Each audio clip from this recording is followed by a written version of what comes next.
So the very first time we flew it for endurance with pretty minimal tuning, I hand flew it inside a garage that we got 2 hours. Yeah, a 2 hour flight time? I'm interested. Modovolo reached out to me to check out the drone they're working on. It's a 3D printed payload or lifter drone that has the longest flight times I have ever heard of for something that's battery operated. So I asked them to come on down and do a little show and tell so we can check out the UAV tech that they're rocking. Oh, and if you're interested in a little chat about tuning something like this, I will drop a link down below. They're going to have a complimentary video of some footage that they took the day that we met. And also, of course, there'll be a link to their website down in the video description, so check that out as well. Hi, I'm Ryan Mangio with Modovolo. I'm the co-founder and CTO, I guess, but I kind of invented the drone over the last 10 years from college and then made it into a design really the last 5 years. And this is our prototype here that we're bringing out to do some demo flying with. Yeah, and I'm Jackson. I'm the one that's going to make this thing available to you guys, bring it to production. So that's what I'm doing at Modovolo. I'm pretty new to the whole team, only been on it for about a month and a half, so I'm super excited to be here. So let's check this thing out. So what's special about this drone? It's innovative. It's kind of new with this. You can see the configuration of everything. It's definitely unique. So some of the features. So in my background is aerospace engineering. I'm a pilot, control systems masters also, but I a lot of times in aviation they have sort of like non-dimensional equations. So it just dawned on me, just focus on the optimal way of having a single unit that can fly, like make thrust, so to speak. And so there's a genetic algorithm that optimizes the shape on the prop that figures out the best way to gear any motor really to any propeller. And I can tell you the combined performance. And so it's just what's the minimum amount of power to make the thrust that you need. How much does this thing weigh? So it's about 7.8 pounds as it sits right now, and that's with the batteries in it. And it's 2.5 pounds without batteries. What's the dimensions of this thing? How big is this? Well, here's a full-size pickup bed, so it's pretty much taking up the whole thing for reference. Yeah, and I definitely think that one of the big strengths of this is that in V2 and the one that you guys are going to be able to actually have and use, it's going to be able to click together. So that way we can promise complete modularity, whether it's cinematography that you're doing, or it's payload, or it's delivery, or it's having LiDAR cameras on it. The one platform will be able to pretty much service everything that you guys have to do in one drone, which is really cool. How do you connect things to it? Yeah, that's a good question. That's something we're really working hard on for V2. So what you see here is the lift pod. That's what's actually going to click together. And then in the center there, it's not there right now, but it's the utility pod. So this is a lift pod by itself. All the little connectors here will be able to connect together. And then the utility pod is actually what you're going to be able to connect all of your camera systems to. It's going to be highly modular, so it can have internal storage and external storage with gimbals. And that's stuff that we are working on. It's not finished yet, so we're super excited about that. That'll be really cool. So on this version, this whole center area here is going to be we call it a utility pod or payload module, whichever one you call it. So that can be whatever you want can be in there, and then there'll be a kind of a truss structure to connect all that. And then the other way to set them up is to have a hex configuration. So then the center pod becomes basically an entire lift pod of area to put whatever you want in. What was the weight that you think you can carry with something like this? So for the production version, I mean, it shouldn't have any problem with like 5 pounds, but it'd probably be able to do even more than that. So this version, we focus kind of exclusively on maximizing the flight time and kind of average payload. Most people are asking for a bit more payload. So we're going to double, triple the power of the motor, but it's only going to cost like an extra 20 grams for the motor. So it's pretty minimal, for the motor weight. So what is those flight times seeing on this right now?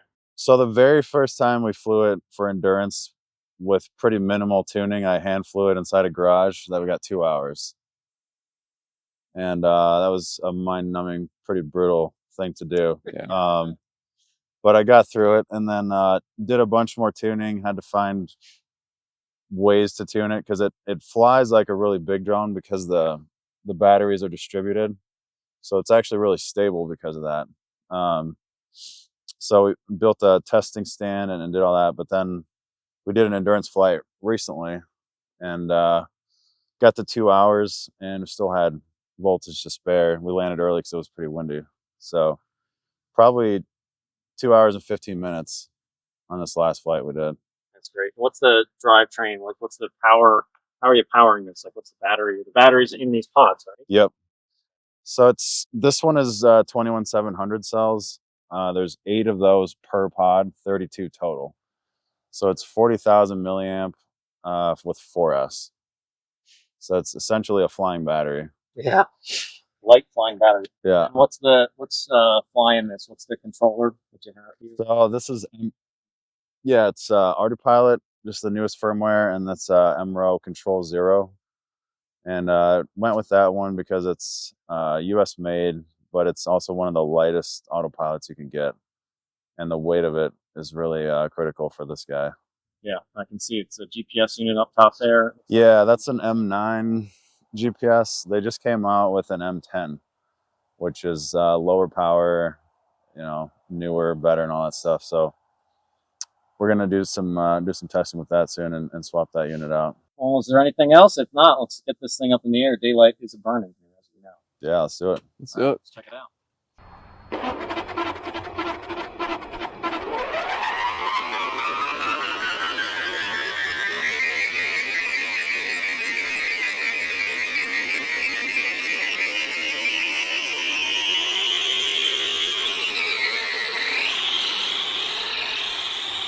So when do you anticipate that this will be available? So we're gonna build 3 copies of this prototype with a lot of improvements to get some more, flight time, more testing. And then we're working on our production setup. So we're building a custom 3D printer and a production version of the drone, kind of designing them in parallel. Middle of next year, next fall is when we're anticipating to be shipping out. Oh wow! You can see it's holding pretty well. I mean, there's some breezy, a little bit of breeze, a little bit of gusts. It's not a steady breeze. Gusts come up and down. Not too bad, like 5 mile an hour. But you can see how it's leaning in there and holding on to that position. It's doing pretty well. It's that Autopilot working for you. Yep. And again, if we'd sit here and watch this, we'd be sitting here for about 2 hours, I guess, right? Yep. So what were you saying about the batteries? Downside is batteries, when you're done with the flight, you always have to... Yeah, so usually like I started fully charged, I'll do a bunch of testing, and then I always end up having to go home and discharge the battery to storage voltage. Yeah. And I've never had to do that with a drone before. Because you're not hanging out there for 2 hours for your Yeah. flight time. So I guess the big thing, how does she fare with the crash? I mean, what is it? Is it just replacement parts then? I mean, how does it... So during the very first test flight, we were at like 1 hour and 58 minutes, and I wanted to land it. I hadn't tuned everything perfectly, and there's a parameter called motor yaw headroom. So it's like, how's it going to prioritize altitude and yaw when you're kind of low on voltage, low on power? And it smacked the ground pretty good. One of the props kind of got caught in there and got messed up. So it actually handled that pretty well overall. I've flown a lot of RC planes. That's how I started out, middle school, and I've seen a lot of crashes. And it's got a foaming filament, so it's really light in a lot of ways, but then it's really strong in others where it needs to be. So it's pretty sturdy in that way. And the idea is that the individual lift pods will be relatively pretty inexpensive. So if you smash up one lift pod, you just replace the lift pod and you're back in business.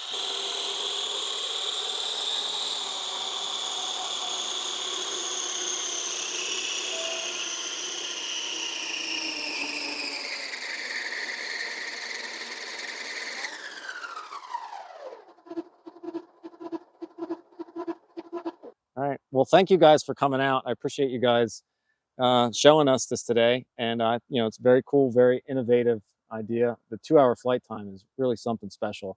Yeah, and So- it's only going to go up. So I mean, so we got batteries now from an American company, 6,000 milliamp versus these are 5,000 milliamp cells, and that's no change in the weight of the battery. Better batteries, everything's the same. You know, just flight time just going up for free, basically. Yeah, and that's you know, I don't know. There's not too many drones out there that are rocking those in a quadcopter configuration. So it's definitely unique.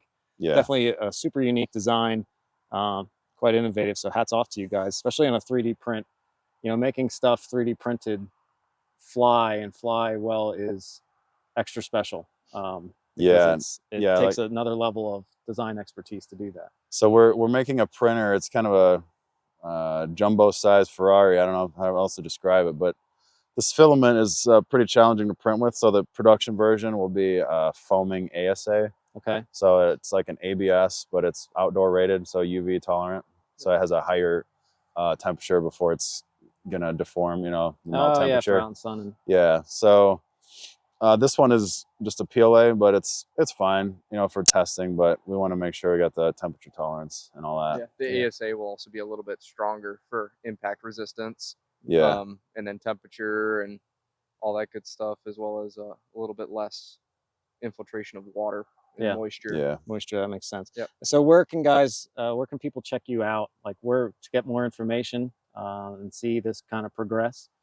So you can go to modovolo.com, you know, just like the shirt.com, and you can go there. But we're working on you know, YouTube presence and all the other sites as well. Yeah. Jackson's working Twitter on is Modovolo, like on the shirt _UAV. And then the YouTube is also Modovolo. You can find all of our stuff there, and yeah, ask us questions. Anything you guys can come up with, we'll find a way to answer it. So on your YouTube channel. Yeah, in absolutely. the comments or whatnot as you guys are uploading stuff. Yep. Like that. And obviously you're going to be, I would think, checking out the comments on this video as well. definitely. Absolutely. Addressing any questions people have. Yep. Things like that. Yeah, and we're doing a pre-order campaign also, and we're really looking for people to kind of give us some input on what kind of payload modules they want, and you know, preferably some RD pilot experience, and then we're trying to build up, get some reps with the hours and stuff like that as we go forward. Yeah. So if you guys have anything that in particular that you guys have questions on payload wise, you know, feel free to ask about it, because we're kind of open to everything right now, especially with the not fully designed utility pod. We have a lot of freedom for design. So, you know, crazy stuff is welcome. Yeah. So I mean, that thing. So yeah, input is welcome down below in this comments. Get some feedback to these guys on what you think about this whole thing. Like I said, they're, you know, open and willing to take that feedback, and it could shape the future of this thing. So don't feel, you know, feel free to weigh in and your thoughts, questions, comments, concerns, and give these guys some good input, and then they can. So I will say too, so the idea with the sizing of it is we've been looking at the max checked luggage size, but then also the max sort of normal shipping size. So the idea is make the individual lift pod the biggest that it can be and fit in checked luggage, and the quad will actually, the two of the sides will kind of fold down, and then you'll fit that into a package. And so you'll pull that whole thing out of the box, the sides will flip up, you lash it together, boom, you're ready to fly.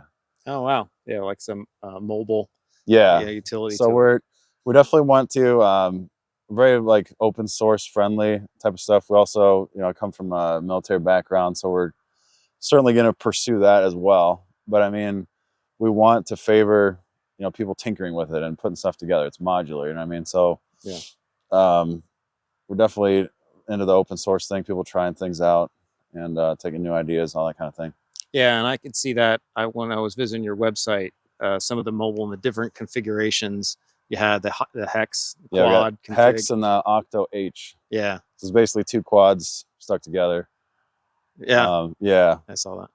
So very cool. So, well, guys, check it out. Check out the links down below as well, to go to their website and check out some of these different configurations. Again, comments down below. Hope you guys enjoyed this information session. Reach out to these guys with questions. Hopefully you found this interesting and you know, something unique to explore in the future. Awesome. Thank you so much, guys. Thanks for having us. Yeah. See you guys.